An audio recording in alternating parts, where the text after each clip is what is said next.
Tonight the world's gonna see a massacre.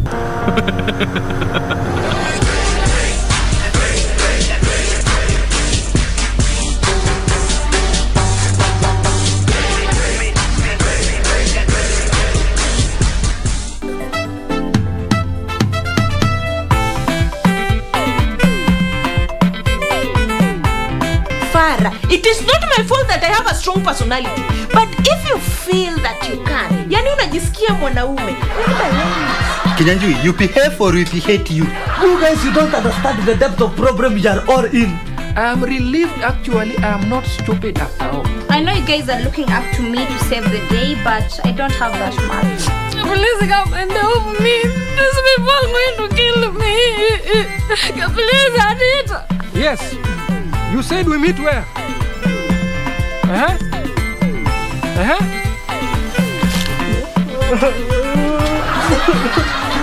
Classmates, every Saturday on KBC.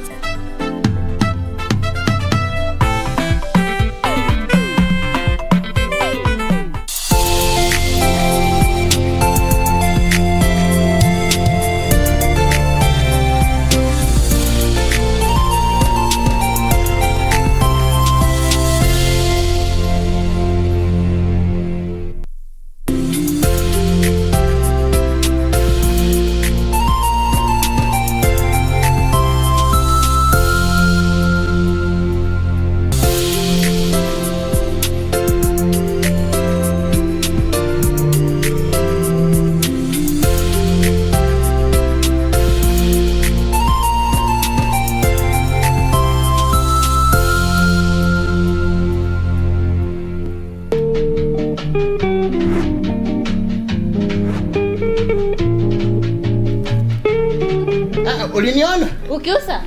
Abana. Thank you very much. Sina swali lingine. You can get out, please.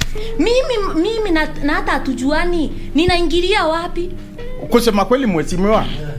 Huyo mimi simjui hata nilikuta nilimwonea tu police station. I don't know her. Kuna mahali uliniachia mtoto wewe? Hapana. Thank you very much. Unafanya unaleta kielele hapa ya nini? Si wewe uko na wivu na baby face. Exactly. Kila mtu ananiita baby face. Wewe ndio unaniambia namna gani? Mimi sina competition na mtu.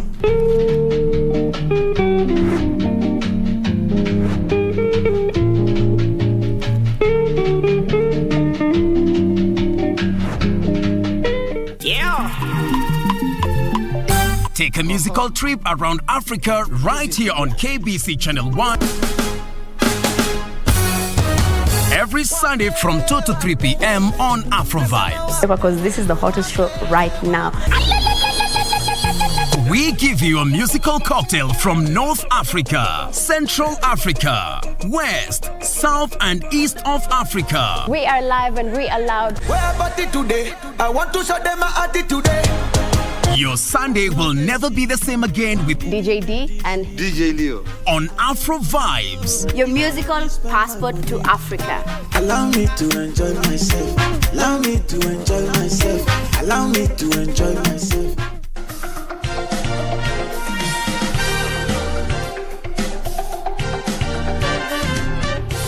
You see, people think career is purpose. Yes. Career is not purpose. Purpose is anything you do with God. Purpose begins when you find Jesus. Yes. You remember the big phone with the big aerial? Yeah. And he manifested the phone. Yes. So you find that is education. Fulfilled. Yeah, he's fulfilled. Yeah. He's satisfied. So I told him, do this. Quit the job. So purpose, as it makes you a passion. You want to wake up, you are excited. Yes. You're excited to even sometimes you don't sleep thinking about it. Yes.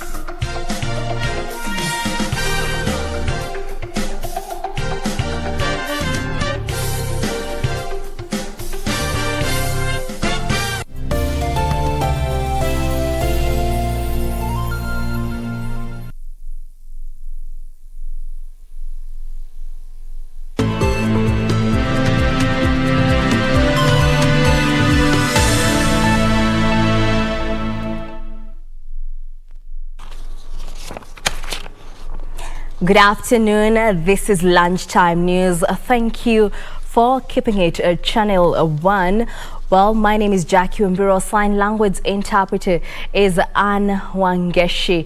Well, we have a comprehensive bulletin lined up this afternoon, and to kick us off, the directive by the Ministry of Education to chiefs and their assistants to ensure that all children who sat the KCPE exams under the jurisdiction join Form 1 by mid-October has taken root with earnest.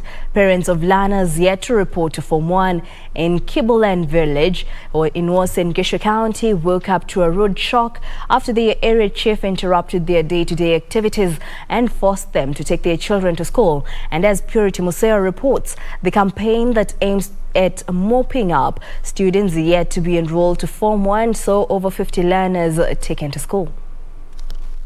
What began as a normal day for locals at this village in Soy was in Gishu County was shortly interrupted by a group of officers led by the area chief David Simatei. Hatutakubali mtoto abaki nyumbani hata moja, na tutahakikisha kwamba amri ya serikali inatekelezwa vilivyo kuhakikisha kwamba wanafunzi wote katika sehemu hii na katika location hii wameenda shule. Wale wote ambapo walifanya darasa la 8. Parents from Kibulen village whose children are yet to report to Form 1 were forced to return home and prepare their children for school. Na vile vile hata na wale ambapo wanaendelea kusoma katika Form 1, Form 2, Form 3 na Form 4, tumesema kwamba tumezungumza na walimu na tumesema kwamba kwa zile fedha kidogo za chakula wasifukuze watoto, wawajilie kama hawana chakula, pesa ya chakula waje apate chakula nyumbani, lakini waendelee kusoma katika mashule sao. The area chief vowing not to leave any stone unturned until all learners in his village settle in their respective secondary schools. Parents like Valerie Sieri, who has 3 children who sat for last year's KCPE exams, say she was only able to enroll one of her children owing to financial constraints. Sasa wawili nikawapeleka kawa pesa ya kutipo si ya chakula sikuwa nayo. Ndio sababu nimekaa nao kwa mlango, lakini nashukuru serikali wamekuja wametupea pasari tunawaingiza. Mtoto wangu ako Form 3. Saisi hali mimi penye nilikuwa nafanya kazi nilisimamishwa, saisi na kazi nafanya tu vibarua. Sasa hii sijaweza kumlipia school fees. Tunaona walimu kwa hii bidii wa machifu wetu wanayofanya inafanya warudi chini kwa sababu wanatafuta watoto ambao hawajaingia Form 1, lakini walimu bado wanafukuza wale wako kwa shule. Similar scenes were witnessed in Eldama Ravine, Baringo County, where Baringo County Commissioner Henry Wafula is leading a campaign to ensure 100% transition of learners to secondary school in his region. Ni watoto wachache karibu 100 hivi ambao tutawatafuta tuwapeleke kwenye shule, na serikali itawalipia zile shilingi 22,000 kwa kila mtoto yule kwa day school. In an area that thrives in potato farming, parents have been accused of turning their children into potato farmers. Hiyo tiati ndio bado tuko nyuma, na mnajua kule ni area ambayo pia tunakuwa na shughuli za usalama, na usalama umerudi sasa hivi. Kwa hivyo hakuna njia ya kwamba watoto wasiende shuleni. The county commissioner warned of punitive action against parents found retaining their children at home. Wafula urged county administrators to identify all children who are unable to report to school for whatever reason and help them do so. Purity Museo, Lunchtime News.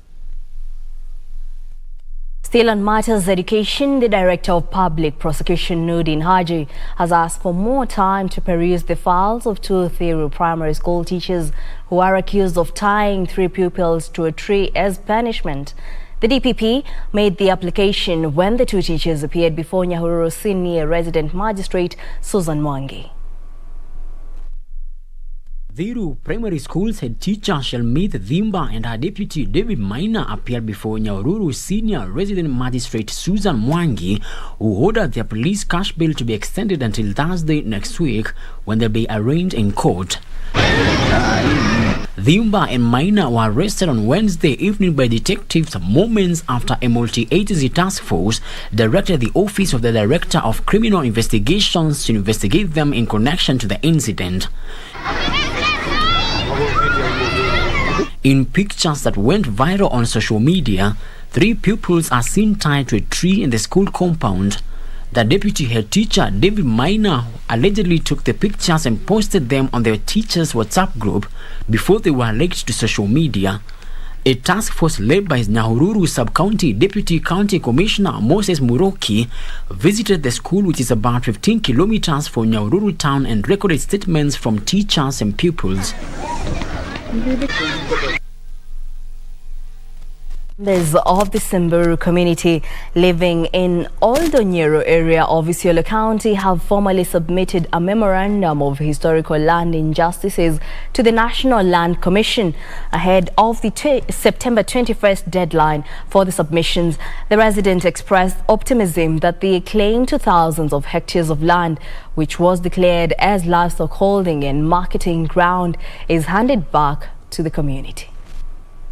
Led by Isiolo County Assembly Deputy Speaker David Lemantile and Jane Amerawas from the Samburu Women Trust, the residents submitted the written memorandum to the Isiolo County Coordinator National Land Commission Paul Kasimbu.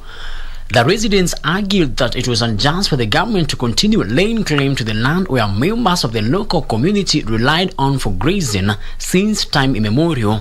Na sisi kama community ya Oldonyero sana sana tunalilia kwamba serikali ndio imetunyanyaza because hao ndio wanaona hiyo ardhi ya Oldonyero, sio community nyingine.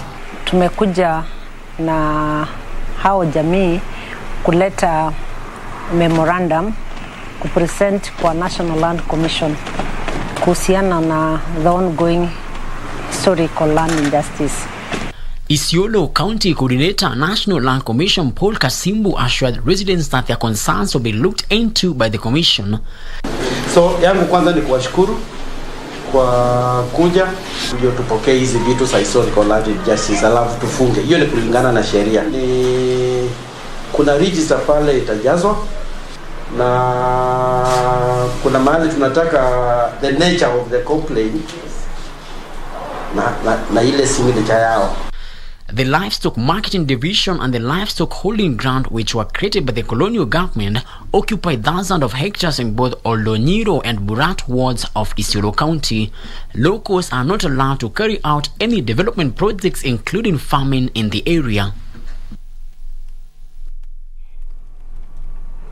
A section of youth in Ndebes sub-county in Trans Nzoia County is accusing chiefs in the area of frustrating their efforts to acquire national identity cards. They say the local administrators have prioritized pursuit of illicit alcohol brewers in the region, neglecting other crucial functions of their offices. According to the youth, those who have attained the age of 18 years are finding it difficult to apply for national identity cards, hence missing out on opportunities. They also accuse officers mandated with the verification of relevant documents of inconsistencies in capturing details of applicants, which results in mix-ups.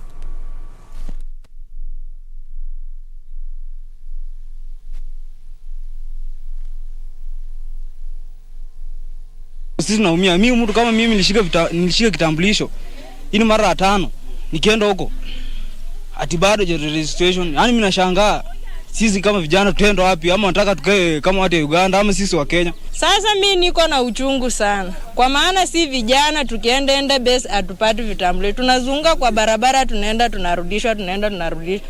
Although weekend huko kabila zingine zinapata vitambulisho haraka, lakini si wakaje Halwenge atupati. Kwa nini?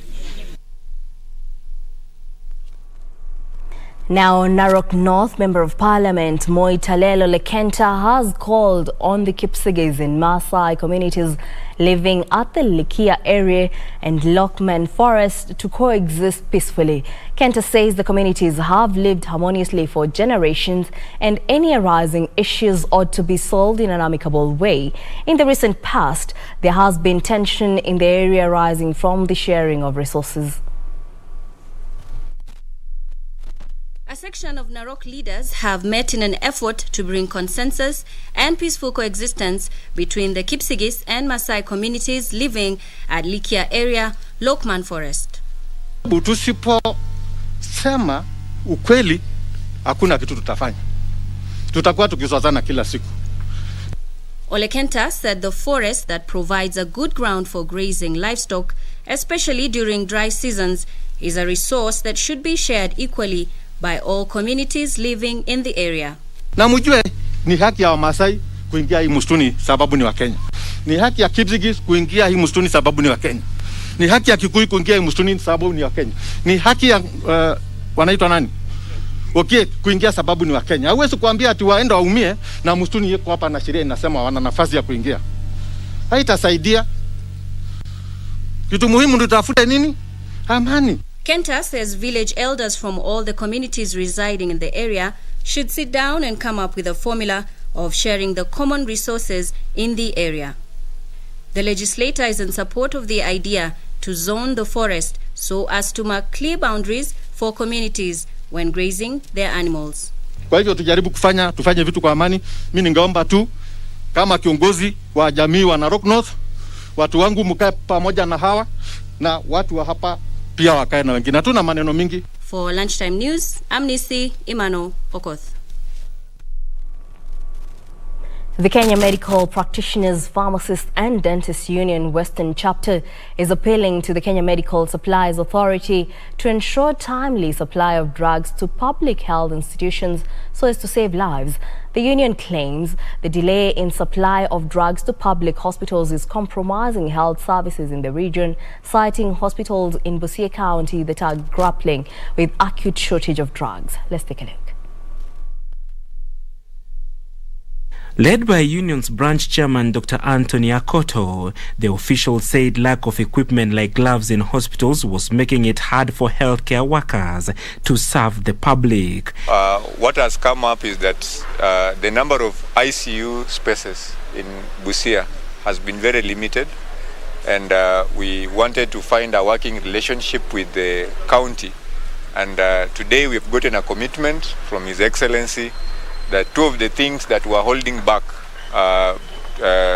operationalizing that intensive care unit, and that was the oxygen plant and the staff, have been sourced, and now the residents of this county are going to enjoy those healthcare services. In his defense, Busia Governor Sospita Ojamong said that the oxygen plant his administration had installed at the Busia County Hospital had a technical problem which has since been addressed, and that his administration was working round the clock to ensure the issues of drug shortage is addressed. Tulikuwa tumeweka huyo mtambo wa oxygen, lakini wale technician ambaye alikuja akadanganya watu hospitali ya kwamba alikuwa anaenda kurekebisha kitu fulani, kumbe alikuwa anakuja kuingoa ili asimamishe hiyo mashine isifanye, lakini amesharudisha na mtambo inaendelea kufanya sasa, wamenihakikishia. And in the political arena, a section of United Democratic Alliance party members in Mombasa County have accused the former Mombasa County Senator Hassan Omar of hijacking the party and replacing it with Wiper Party remnants. The group's spokesperson Osumba Oyo claimed Omar, who has declared an interest in the Mombasa governor's seat on a UDA ticket, has sidelined them. Kazi ni kazi. Hustler Nation. Cracks have emerged within the United Democratic Alliance party in Mombasa over leadership squabbles. A section of leaders from grassroots are accusing former Mombasa Senator Hassan Omar of running a one-man show within the outfit. First, we feel that UDA party has been hijacked and currently under siege due to bad leadership of certain leaders who are on the top here in Mombasa. The party, which is associated with Deputy President William Ruto, has been carrying out grassroots registration of members and leaders in the region. According to the Mombasa grassroots leaders, the DP should constitute a new team and reshuffle all the current coordinators. Na cha zaidi mimi nataka kumueleza kama Mheshimiwa Ruto, tungeomba Mombasa asimame na watu wa Mombasa na viongozi kulingana na mwelekeo wenyeelekea. Kila kiongozi ajichukulie mimi niko UDA na natambulika. Meanwhile, KANU leaders drawn from Kakamega branch claim that they have faith that the affiliated members of the One Kenya Alliance will back their party leader Gideon Moi and give him the opportunity to fly the flag as presidential candidate. Speaking in Kakamega after meeting with the party's top candidates, the leaders, led by Joshua Aluoch, called on those who want to run for office to come forward, urging women, youth and those with disabilities to embrace the party as they will carry out their nominations fairly and transparently. KANU is back in Kakamega under the leadership of our national chairman, Senator Gideon Moi, who is going to run for the presidential seat in this country. And this is one in a series of meetings that we are having in Western region to strengthen and bolster the party's position in this region.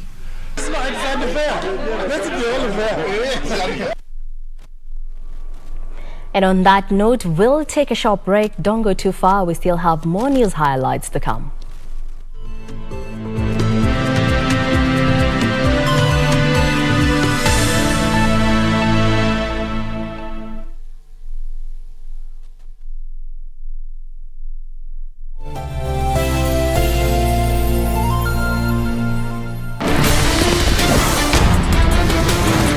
Together is dangerous.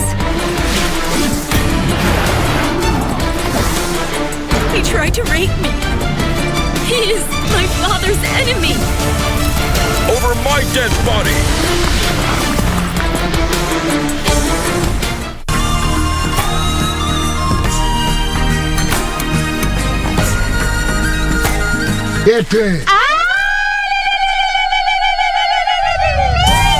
This week on Zurura,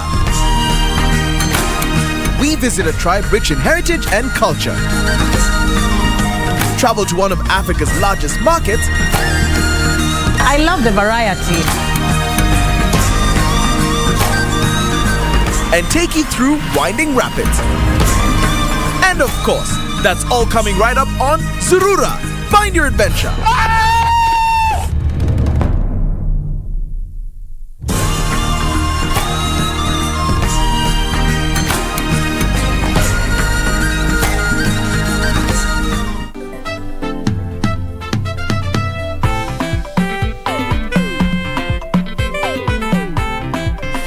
It is not my fault that I have a strong personality, but if you feel that you can, yani unajisikia mwanaume. Kinyanjui, you behave or we hate you. You guys, you don't understand the depth of problem you are all in. I am relieved actually. I am not stupid after all. I know you guys are looking up to me to save the day, but I don't have that much. Please come and help me. These people are going to kill me. Please, Anita. Yes. You said we meet where?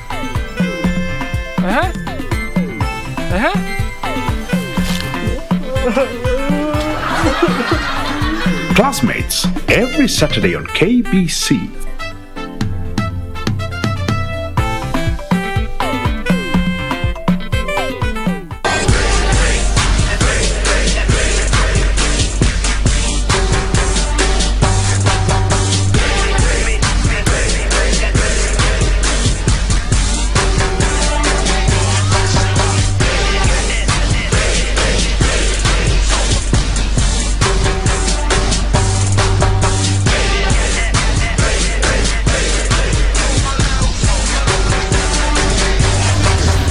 Deep in the Pentagon's eyes until it pops. Tonight, the world's gonna see a massacre.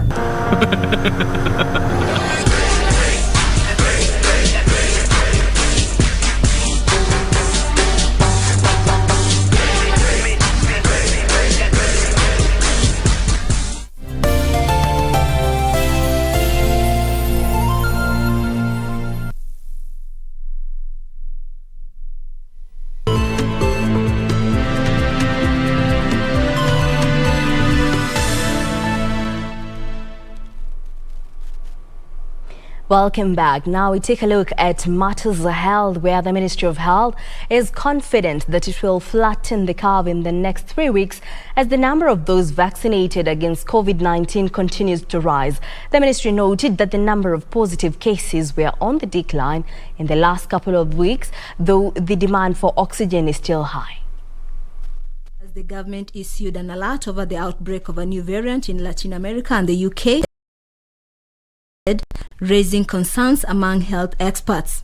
According to the Acting Director General for Health, Dr. Patrick Amoth, there has been a major drop in the number of those testing positive for COVID-19. Amoth attributed these to the ongoing vaccination measures and the move to observe the laid down health regulations. Seeing a positive trajectory in terms of the numbers, and hopefully if the measures that we have put in place, we get to vaccinate more people, we respect the public health social measures, we believe that the numbers are on a decline. Amoth, however, noted that there were patients still admitted in intensive care unit and high dependency unit in need of oxygen. Oxygen's demand still stands at about 1,000 patients on a daily basis. On the new variant, he admitted that they were worried after the virus was reported in Colombia and in the UK. Through our contact with WHO, we are monitoring the situation to be able to get appropriate guidance and for us to be able to craft an appropriate intervention. Amoth was speaking in Naivasha during a meeting with all county officers in charge of health to address emerging conditions in the health sector. The deaths have also increased with this new variant, and I think the issue is that it's a more deadly variant, and so the deaths are higher than we were experiencing before. At the Naivasha Sub-County Hospital, the majority of those admitted in the isolation ward were male adults who had not received the vaccine. Police in Malindi are investigating an incident in which a 7-year-old boy was electrocuted in Takaya village. According to eyewitnesses, the grade 1 pupil at a local private school was electrocuted after touching a live wire as he played with friends. Malindi Sub-County Police Commander John Kimboy said investigations into the tragic incident are underway. According to the boy's father, Francis Mwaro Mangi, his son, Vincent Mwaro, had just returned home for lunch when the tragedy struck. He added that the boy, while playing with his friends around at a nearby kiosk made of iron sheets, allegedly touched live electricity wires and died on the spot. Baada ya kutoka shule, amekuja mpaka nyumbani akala chakula ya mchana, alafu akatoka kwenda kucheza. Hapa jirani kukawa kuna mjengo mwingine ambao umefanyika na wiring ambao haikufanyika kilali vile. Sasa alipokuwa anacheza karibu na hiyo mjengo, kwa kuna waya moja ya stima, hatimaye hiyo waya ndio akaishika na akaaga dunia. Angry residents later vandalized the kiosk and stole items from the kiosk. The owner fled for his dear life. Malindi Sub-County Police Commander John Kemboi confirmed the incident and said investigations have been launched. Kweli ni jambo la kusikitisha na inahuzunisha kuona kwamba expert wetu wa Kenya Power wamefail ndio wafanye connection kama hizi ambazo zina mwelekeo. Kozi hatuwezi ekewa moto na Kenya Power, moto wenyewe hauna pipe, hati zenye hazina pipe zinaning'inia. Hii ni hasara kozi leo ni mtoto mmoja ameenda, lakini kama Kenya Power hatachukua hatua, hata kesho tena jambo kama hili litafanyika.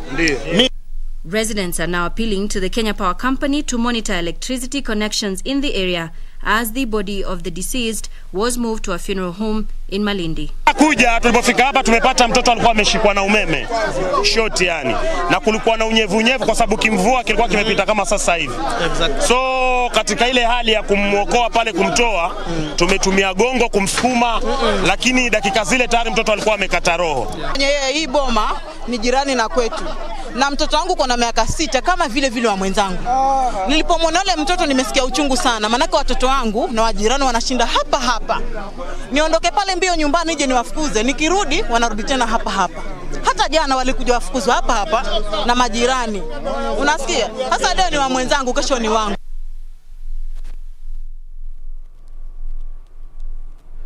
Now, the Ministry of Labour and Social Protection plans to establish a migrant workers fund to facilitate repatriation of Kenyans working under distress in foreign countries. This is according to the Cabinet Secretary Simon Chelugui, who says the kitty will help Kenyans migrant workers, especially those based in the Middle East where cases of mistreatment have been reported.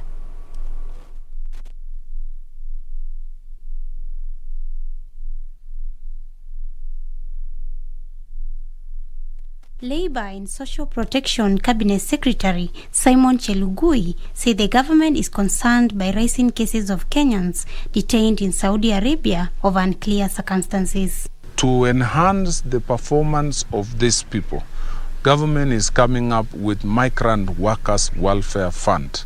This fund will be used to help workers who may be in distress abroad to come back home. Labour migration is one of the avenues for technology and skills transfer. About 97,000 Kenyans work in Saudi Arabia. Chelugui said the government has set up safe homes for Kenyans seeking employment opportunities abroad and for those deported or abused. We are building safe homes for those who may have been deported or abused.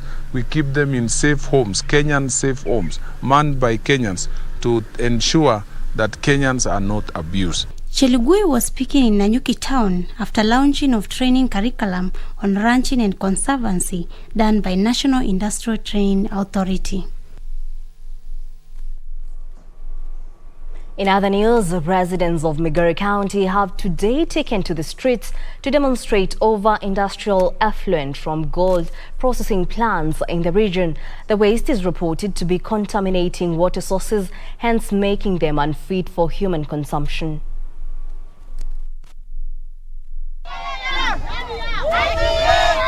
The angry residents claim that the chemical waste from the gold leaching sites owned by foreigners have led to the death of several of their livestock. They said the deaths occurs after the animals consume the contaminated water from the plants. Mimi mkaji hapa namba. Hii maji nachukua kila siku. Kiamka asubuhi maji imekuwa green yote. Na hii ni maji hapa nasikia ni mbaya. Lakini tunakunywa nikunywa usiku silali mpaka watoto wangu. The residents who were also concerned about their health are now calling on the environmental officers from Migori County to step in and assess the plans. They have threatened to take unspecified action if the NEMA and other request bodies do not act. Asking the government to advise these people properly. Let these industries, there are 3 in this area, let them be relocated where people are not living. Meanwhile, Chief Justice Martha Koome has urged the 11-member tribunal set up to investigate the conduct of Environment and Land Court Judge Mary Muthoni Gitumbi to execute their mandate impartially, guided by the Constitution. Chairperson of the tribunal, Judge Helen Omondi, said they are committed to ensure justice prevails. President Uhuru Kenyatta suspended Lady Justice Gitumbi on grounds of mental incapacity in a Gazette notice issued on August 24, 2021, following recommendations by the Judicial Service Commission.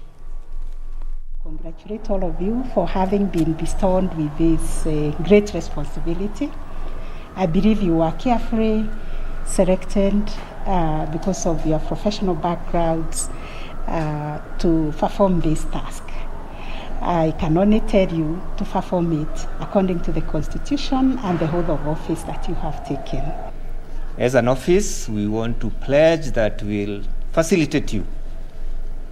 We'll give you all the necessary facilitation and that we'll support you with other personnel that you require. I also wish to thank the appointing authority for the trust bestowed on us for this very onerous task. Milady, we have interacted briefly with the members of the tribunal, and they are all of very rich professional background. Our commitment is to deliver as per the Constitution and as per the mandate. Well, and on that note, we'll take a short break. Up next is business news. Don't go too far.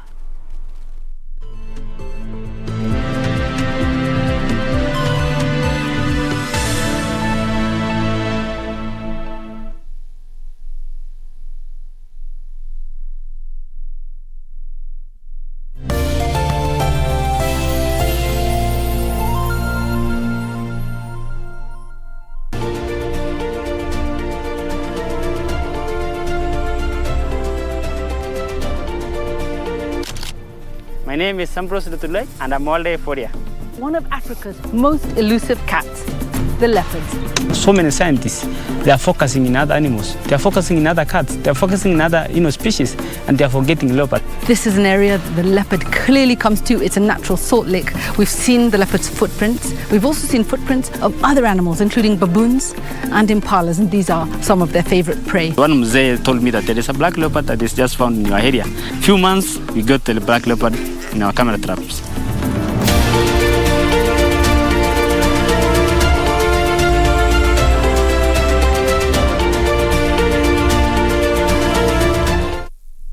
Broken down and tired of living life on a merry-go-round, and you can find the fighter. Our story today is about a girl called Tish. Today I'm going to show you guys on how to make barbecue chicken. So yummy and delicious. What I like about young engineers is that they teach us about forces, because this one is belt energy or belt transmission.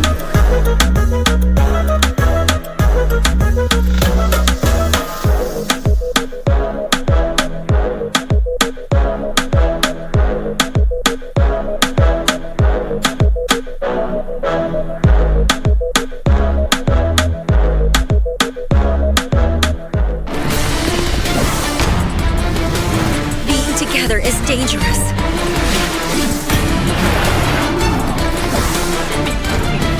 He is my father's enemy. Over my dead body.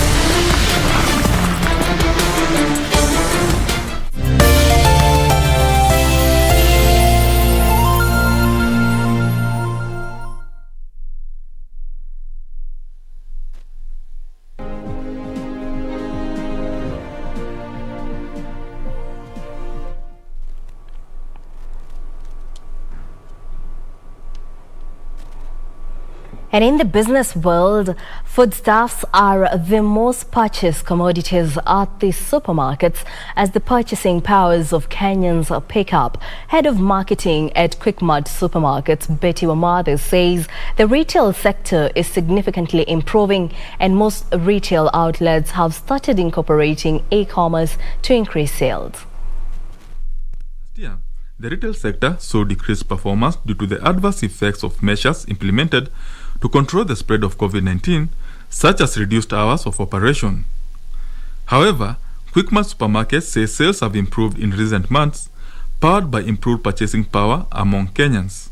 We used to run about 24-hour stores, about 6 stores in 24 hours. Today we don't run our 24-hour stores. This is as a result of COVID. Foodstuffs are among the most purchased items in retail outlets, with the majority of Kenyans only purchasing necessities. Focus right now has been on food and commodity products. So we have seen our shoppers really focused on food and everyday products that are in every Kenyan home. So your milk, your bread, our daily products, the food, those are the products that customers are buying mostly.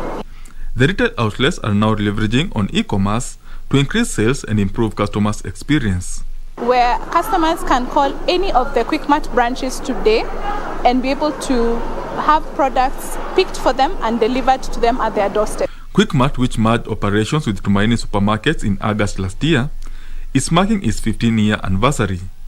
Benson Rioba reporting for Lunchtime News.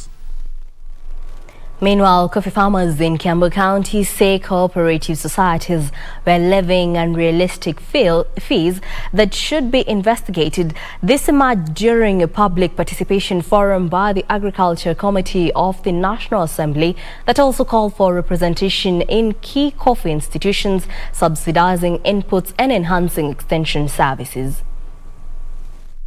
About $230 million annually and supports over 800,000 smallholder coffee farmers. Coffee auction prices having been on the increase due to frost in Brazil that has cut supply in the global market. In its public participation forum in Kiambu County for the Coffee Bill 2021, farmers criticized the proposal to have a percentage levy of Nairobi Coffee Exchange value for coffee sold be applied for operations of Coffee Board and Coffee Research Institute. museme ichaguliwe na members, kwa sababu ikiwa appointed by the president watakuwa wana pledge loyalty to the president. Farmers asked the National Assembly to hasten the proposed reforms in the coffee value chain, which they said would rescue them from exploitation. Mkulima versus the consumer.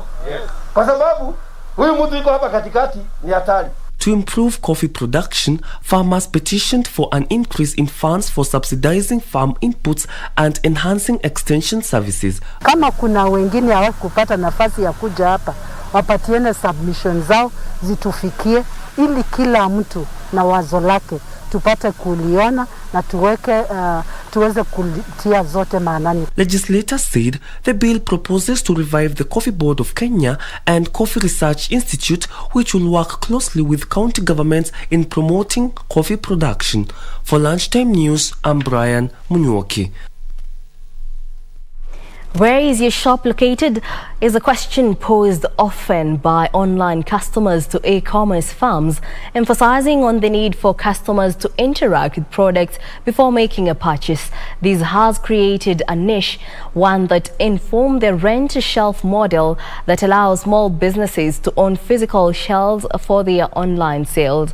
Regina Manyara interacted with Notify Logistics CEO who modeled the business around the missing logistical link. E-commerce is thriving, but what does this mean for small businesses? Meet the CEO of Notify Logistics, who's come up with a concept targeting this particular subsector, none other than Wambiru Nderito. Thank you, sir, for your time. Well, thank you for having me. So basically, Notify was a problem, was a solution that we were trying to implement for my wife's business. So she had a small business, and it was in the retail sector. She was selling cosmetic products. And along the daily, just the daily routines, we realized there is a mismatch. For an online business, there is a lot of logistical nightmare that they experience on a daily basis.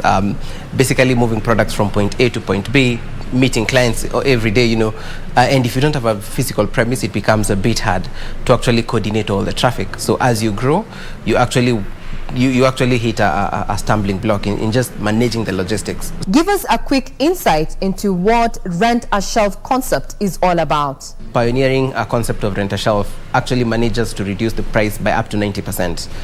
That means a small business can actually afford being in a prime location in CBD. And it goes beyond just space. We give them a shop attendant. So they don't need to worry about being physically present on a daily basis. So we have our own shop attendants. All you do is market online, and then you refer your traffic to our shop. We'll be able to attend to them. The third thing we give them is managing out the logistics. If you have deliveries that you need to sort out, if you have clients you need to take products, they want to interact with the product before they buy, the whole aspect of cash on delivery and whatnot, we actually manage it for them. What we give them is a peace of mind. With this rent-a-shelf concept, how do you ensure quality assurance? And what we give our customers, our vendors, is they can tell their customers that, if you want to interact with your product, to see it before you buy it, then we give them that option. What that does for small business, it gives them credibility. It allows their customer to trust them, because now there is an option of actually engaging with the product, interacting with it. If it's a dress, you want to fit it. If it's a shoe, you want to fit it and see how it looks on you. We give that option. So the hybrid model perfectly solves the problem of credibility. Looking back at your 4 years in operation, what would you say has been your main challenge? Well, no doubt I would say is the whole idea of being the first one in the market to do it. I think every pioneer goes through, it's a very bumpy ride. Being in the value chain, what is your take in regard to the introduction of the digital service tax? We just have to deal with it, I guess. It makes doing business a little bit harder. A small business, and I'll repeat this again, a small business needs to be supported to grow. If we support them, 5 years down the line, some of these small businesses actually become dominant businesses. They become titans in their own industries.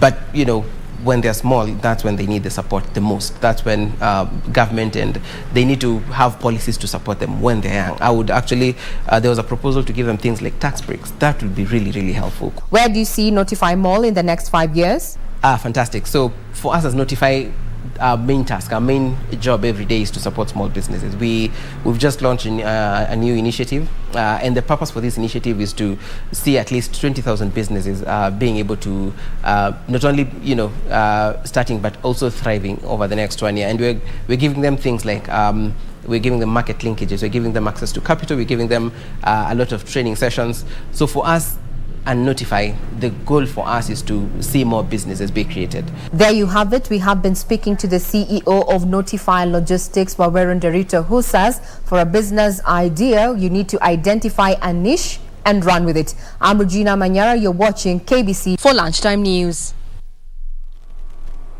Now, in other news, Kenya will next week virtually host the first ever African-Caribbean Community Summit that will aim at promoting closer collaboration between Africa diaspora, people of African descent, and the Caribbean and Pacific region and its institutions.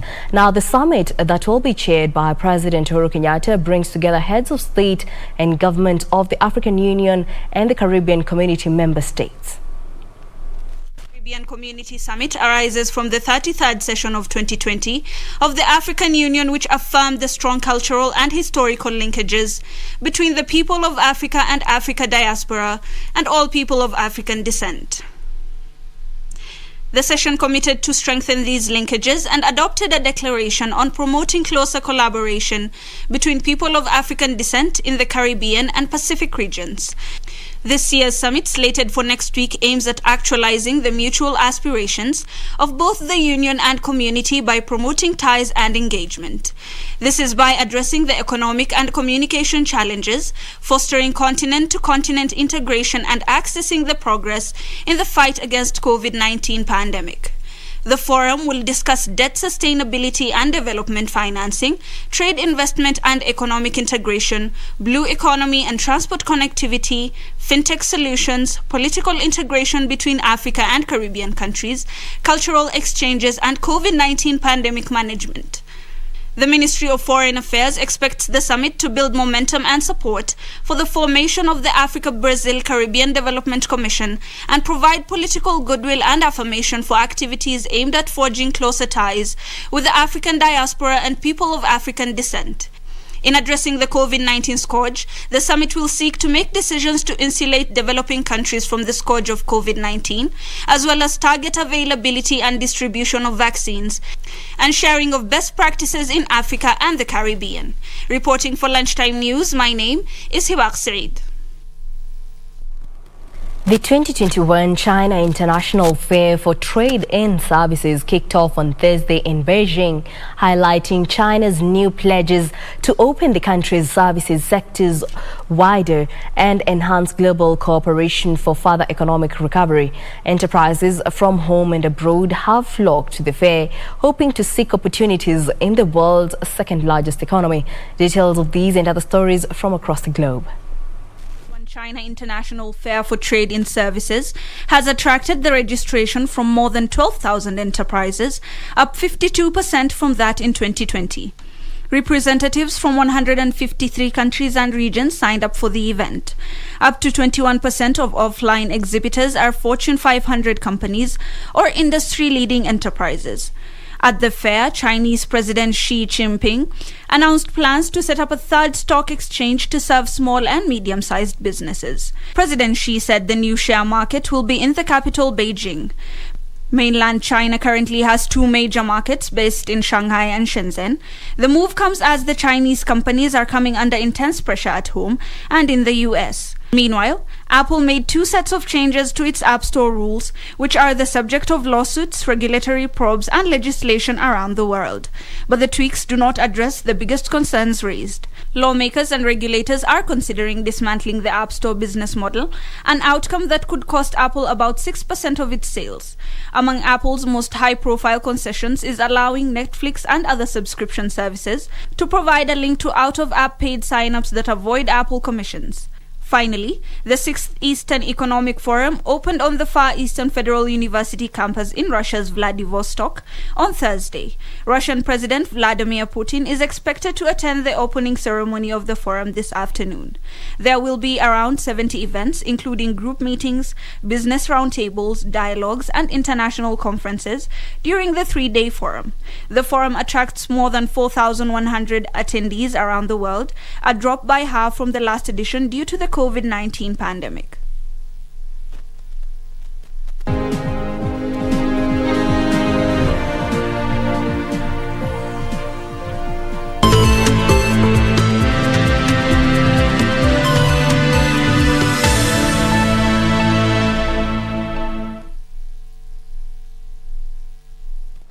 Now in separate news, 5 people perished in a fire incident in Mashuru town, Kajiado County last night. The 37-year-old mother Naomi Timanoi said her 3 children and a house help were burned beyond recognition. The raging fire spread first in the semi-permanent house made of iron sheets, reducing it to ashes. Attempts by members of public to put out the fire were futile. Area DCC Barasa Wafule said the preliminary investigation to determine the cause of the fire have begun. The bodies have been moved to Kilome Nursing Home mortuary pending DNA test. Na hii incident ilitokea usiku wa kuamkia leo kitu kama saa 6. Tulikuwa hapa tukajaribu kuja kuwaokoa hao, moto imezidi. The house was completely burned down, and inside the house were 5 people, a mother and her 3 children plus the housemaid. We are yet to establish the cause of the fire. That is what is being looked into. Kenya naweza waambia mimi hakuna kitu naelewa kuhusu Kenya imetendeka. Na kulingana na situation iko saizi, ni mimi nimebaki peke yangu. Sio mali niko nayo, sio watoto. Na information kuhusu Kenya nilikuwa naona ni sima nimechoma nyumba yangu na watoto wangu.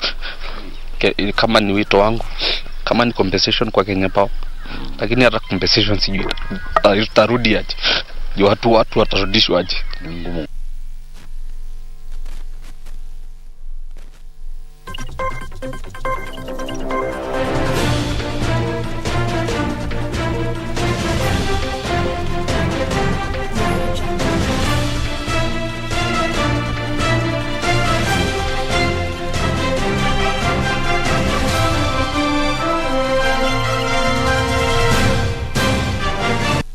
And in the sports arena, Harambee Stars safely arrived in Kigali, Rwanda last night in time for the 2022 FIFA World Cup qualifier match against Rwanda's Amavubi. Now, Stars will face Rwanda this Sunday in their second Group E match after settling for a barren draw against Uganda in their group opener.